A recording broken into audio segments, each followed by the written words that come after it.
and Happy New Year mga kapuso! Ready na for a better 2025. Ang ilang kapuso at Sparkle Stars na may kanya-kanya ng New Year's resolution. Alamin natin sa chika ni Nelson Canlas. Sa pagsapit ng 2025, ilang oras na lang. Hindi lang taon ang magpapalit.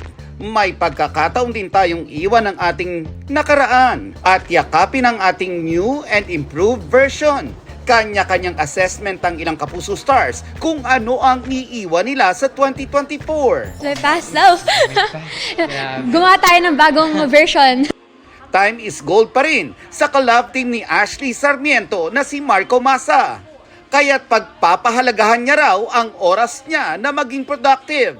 Procrastinating po. Kasi minsan talaga, may mga times na nakakatamad talagang kumilos. But yeah, this year, plano ko talaga just to do a lot, to do more. Nag-spill naman ang prinsesa ng City J Love Team na sina Sofia Pablo at Allen Ansay kung ano ang dapat baguhin ng isa't isa sa pagpasok ng taon. Dapat iwan niya yung, pwede naman malate kahit 10 minutes. Hindi pagkain ng gulay. Last year mo pa yung pinangako. Para kay First Lady of Primetime Sanya Lopez at Sparkle Star Isabel Ortega, health is wealth, kaya't may mga bagay silang babaguhin ngayong taon. Eating more?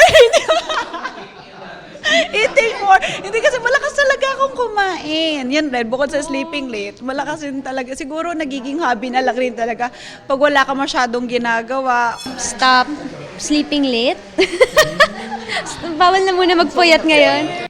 Maliit man o malaki ang pinaplano nating pagbabago sa ating sarili sa pagpasok ng taon. Mahalaga na bawat isa sa plano natin ay para mapabuti ang ating sarili at ang iba. At isama na rin ang pagharap natin sa 2025 na puno ng pag-asa, tapang at tiwala. That the best is yet to come. Happy New Year mga kapuso! Nelson Canlas updated sa Showbiz Happenings.